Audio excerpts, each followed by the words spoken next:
تاکہ تم گمراہ نہ ہو جاؤ، اور اللہ ہر چیز کو خوب جاننے والا ہے۔ سورۃ المائدہ، سورۃ المائدہ مدنی سورت ہے، آخری دور میں نازل ہوئی، اس کا کوئی حکم بھی منسوخ نہیں ہے۔ اس میں ایمان والوں کو خطاب کر کے بات شروع کی گئی ہے۔ قرآن مجید میں 88 ٹائمز 88 دفعہ یا ایھا الذین آمنوا کہا گیا ہے، جس میں سے 16 دفعہ اس سورت میں آیا، یعنی یہ وہ سورت ہے جس میں سب سے زیادہ ایمان والوں کو پکارا گیا ہے۔ تو آپ دیکھیے کہ پیچھے یا بنی اسرائیل کہا گیا، یا اہل الکتاب کہا گیا، یہود اور نصارہ کے احکامات واضح کیے گئے، اور اب اس صورت میں ایمان والوں کو احکامات دیے جا رہے ہیں جو محکم ہیں۔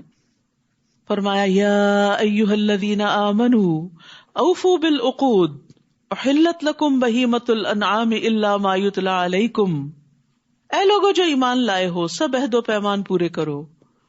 اوپر ابھی سورۃ النساء میں پڑھ چکے ہیں آپ کے بنی اسرائیل پر اللہ نے لعنت فرمائی کیونکہ انہوں نے اللہ سے کیے ہوئے عہد توڑ دیے تھے۔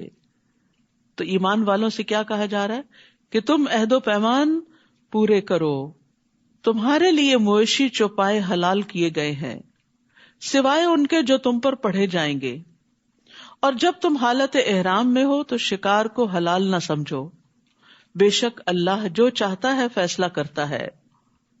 تو یہاں عقود کو پورا کرنے کی تلقین کی گئی ہے۔ انس بن مالک کہتے ہیں کہ رسول اللہ صلی اللہ علیہ وسلم نے ہمیں خطبہ دیا اور خطبے میں فرمایا اس شخص میں ایمان نہیں جس میں امانت نہیں، اور اس کا دین نہیں جس میں عہد کی پابندی نہیں، یعنی اس کا کوئی دین ہی نہیں، وہ دیندار نہیں کہلا سکتا۔ ہمارے ہاں دیندار کون ہے؟ نماز روزہ کرے، کوئی لمبی داڑھی رکھ لے یا حجاب پہن لے تو وہ دیندار کہلانے لگتا ہے۔ یہ ایک حصہ ہے دینداری کا، اور اصل دین کیا ہے کہ انسان جب انسانوں کے ساتھ معاملہ کرے تو بالکل کھرا کرے، اپنے کانٹریکٹس کو، اپنے معاہدوں کو، اپنے عہدوں کو، وعدوں کو نبھائے، کمٹمنٹس کو نبھائے۔ نبی صلی اللہ علیہ وسلم نے فرمایا جو قوم عہد شکنی کرتی ہے اس میں قتل و غارت پھیل جاتا ہے۔ ایک اور روایت میں آتا ہے جو قوم عہد شکنی کرتی ہے اس پر اس کے دشمن کو مسلط کر دیا جاتا ہے۔ تو معاہدہ دو افراد کے درمیان ہو یا دو اقوام کے درمیان ہو، دو مسلمانوں کے درمیان ہو یا مسلم نان مسلم کے درمیان ہو، معاہدہ معاہدہ ہے، اس کو پورا کرنا لازم ہے۔ اے لوگوں جو ایمان لائے ہو اللہ کی نشانیوں کی بے حرمتی مت کرو، اور نہ ہی حرمت والے مہینے کی، اور نہ قربانی کے جانور کی، اور نہ پٹے والے جانوروں کی، یعنی جن کے گلے میں ہدی کے جانور ہونے کی وجہ سے نشانی کے طور پر پٹے ڈال دیے جاتے تھے کہ یہ اللہ کے راہ میں قربان ہونے جا رہے ہیں، اور نہ بیت الحرام کا ارادہ کرنے والوں کی، یعنی حج عمرے کے لیے جانے والوں کی، جو اپنے رب کی طرف سے فضل اور رضامندی چاہتے ہیں، اور جب تم احرام کھول دو تو شکار کر سکتے ہو اگر تم چاہو، یعنی لازمی حکم نہیں ہے، شکار کی اجازت دی گئی ہے۔ اور کسی قوم کی دشمنی تمہیں ان سے زیادتی کرنے پہ آمادہ نہ کرے۔ زبردست اصول ہے دین کا، کتنی خوبصورت تعلیم ہے اسلام کی۔ مسلمانوں کے ساتھ مکہ والوں نے بہت زیادتی کی تھی، اب مکہ فتح ہو چکا ہے اور راستے کھل چکے ہیں، مسلمان طاقتور ہو چکے ہیں، اب یہ چاہیں تو اپنے دشمنوں کے خلاف خوب انتقام لے سکتے ہیں۔ لیکن یہاں بھی کیا کہا گیا کہ کیا نہ کرو، زیادتی نہ کرنا۔ دشمن کے ساتھ بھی زیادتی نہیں کہ انہوں نے تمہیں مسجد حرام سے روکا تھا، وَتَعَاوَنُوا عَلَى الْبِرِّ وَالتَّقْوَى وَلَا تَعَاوَنُوا عَلَى الْإِثْمِ وَالْعُدْوَانِ وَاتَّقُوا اللَّهَ إِنَّ اللَّهَ شَدِيدُ الْعِقَابِ، اور نیکی اور تقوی پر باہم تعاون کرو۔ بر جو ہے ہر طرح کی نیکی کو شامل ہے، جس میں ایمان، عقائد، عبادات، اخلاقیات، معاملات سب کچھ شامل ہے۔ تو نیکی کے کاموں میں ایک دوسرے کی مدد کرو، اور گناہ اور زیادتی پر ایک دوسرے کی مدد نہ کرو، اور تقوی پر بھی تعاون کرو۔ تو تقوی جو ہے وہ گناہوں سے بچنے کا نام ہے جب بر کے مقابلے میں ہے۔ بر نیکی کمانا اور تقوی گناہوں سے بچنا۔ دین دو طرح سے مکمل ہوتا ہے، یعنی ایک طرف انسان اچھے اچھے کام کرے اور دوسری طرف غلط کام چھوڑ دے۔ تو ان دونوں کے لیے ایک دوسرے کی مدد کرو، لیکن زیادتی، ظلم کے معاملے میں ایک دوسرے کی مدد نہ کرو، اور اللہ سے ڈرو، بے شک اللہ سخت سزا والا ہے. تو یہ ایک عام وصیت ہے جو اہل ایمان کو کی جا رہی ہے. نیکی کے کام میں تعاون کی دعوت دی جا رہی ہے. اس کی وجہ یہ ہے کہ بعض اوقات کچھ نیکی کے کام ایسے ہوتے ہیں جو آپ اکیلے ہی کر لیتے ہیں، لیکن کچھ نیکی کے کام ایسے ہیں کہ جن کو دوسروں کی مدد کے بغیر نہیں کیا جا سکتا. مثلا چھوٹے پیمانے پر آپ کسی غریب مسکین کی اپنے ذاتی مال میں سے مدد کر رہے ہیں، کسی کے بچے کی فیس دے رہے ہیں، کسی کے گھر کا کرایہ دے رہے ہیں، کسی کا کچھ کر رہے ہیں، یعنی آپ کی جیب اجازت دیتی ہے کہ آپ خود ہی کر لیں. لیکن بعض پروجیکٹس ایسے ہوتے ہیں کہ جس میں ایک بندہ سب کچھ نہیں کر سکتا، اس میں دوسروں کو بھی ساتھ شریک کرنا ہوتا ہے. تو پھر دوسروں کو اعتماد کرنا چاہیے کہ جو شخص ہمیں خیر کی طرف بلا رہا ہے اس کا کوئی اپنا ذاتی مطلب نہیں، کیونکہ ہم بعض اوقات خود کر کے خوش رہتے ہیں لیکن مل کے کام نہیں کرتے. یاد رکھیے، ایک اکیلا 2 11. جو کام اجتماعی طور پہ کیے جاتے ہیں، مل کے کیے جاتے ہیں، اکٹھے ہو کے کیے جاتے ہیں، ان کی خیر و برکت بہت زیادہ ہوتی. وہاں سے نہریں اور دریا جاری ہو جاتے ہیں اور بے شمار اللہ کی مخلوق اس سے فائدہ اٹھاتی.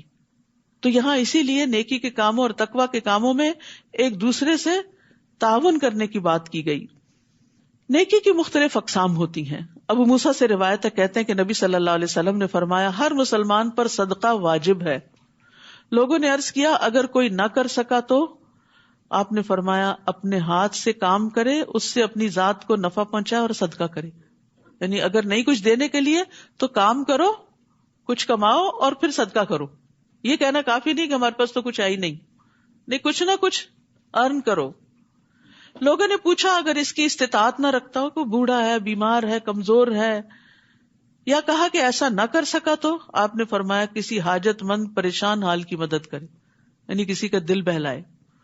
لوگوں نے عرض کیا اگر یہ بھی نہ کر سکے، مثلا بول ہی نہیں سکتا یا اس میں سوچ سمجھ ہی نہیں اتنی، آپ نے فرمایا خیر کا حکم دیا کرے، یا فرمایا اچھی باتوں کا حکم دیا کرے.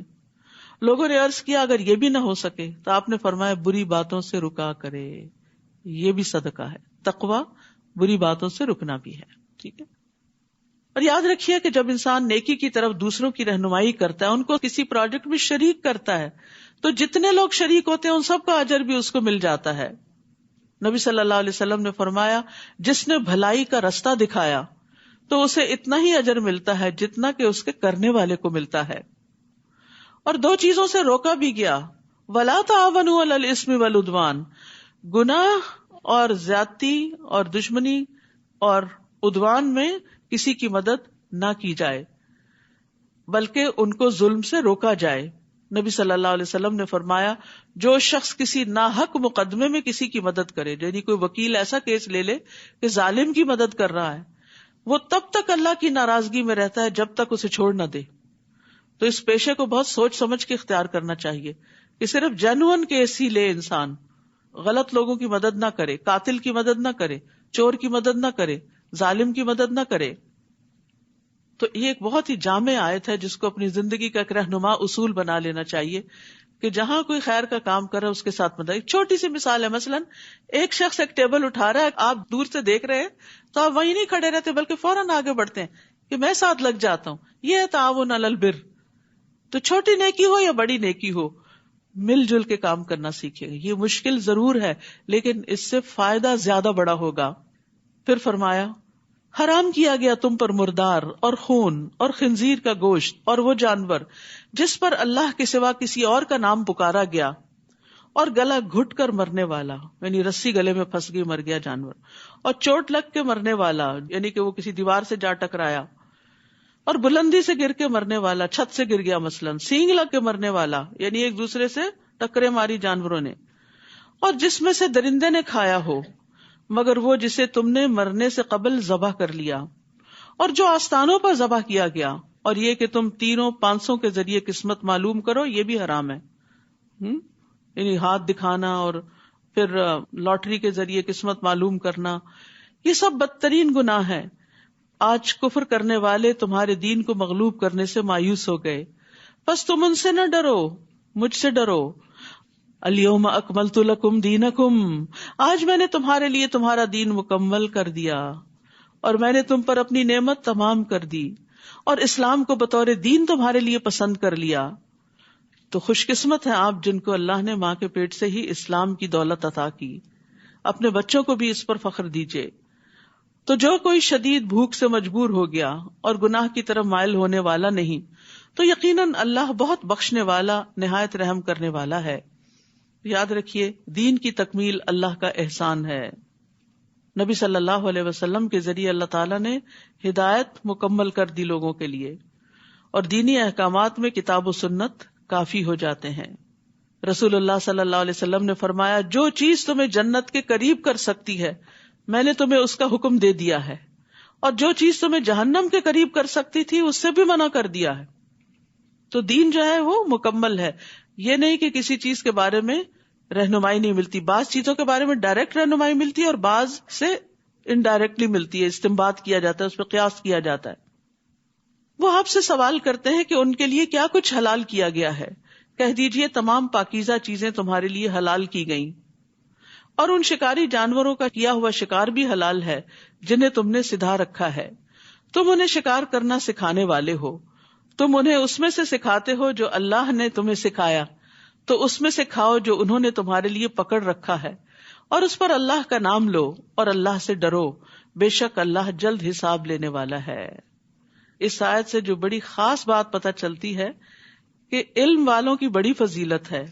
حتیٰ کہ وہ کتا جسے شکار کی تعلیم دی گئی ہو وہ بھی بڑا نفع مند ہوتا ہے، اس کا پکڑا ہوا شکار بھی حلال ہے، اس کی دوسرے جانوروں کے مقابلے میں زیادہ فضیلت ہے. حالانکہ لوگ عام طور پر ڈاگ کو بطور گالی بھی استعمال کرتے ہیں، لیکن اس کو بھی اللہ نے کسی مقصد کے لیے پیدا کیا ہے اور اس سے بھی انسانوں کو فائدے حاصل ہوتے ہیں. لیکن جو خاص بات ہمارے سیکھنے کی ہے وہ یہ کہ اگر ایک جانور سیکھ سکتا ہے تو کیا انسان نہیں سیکھ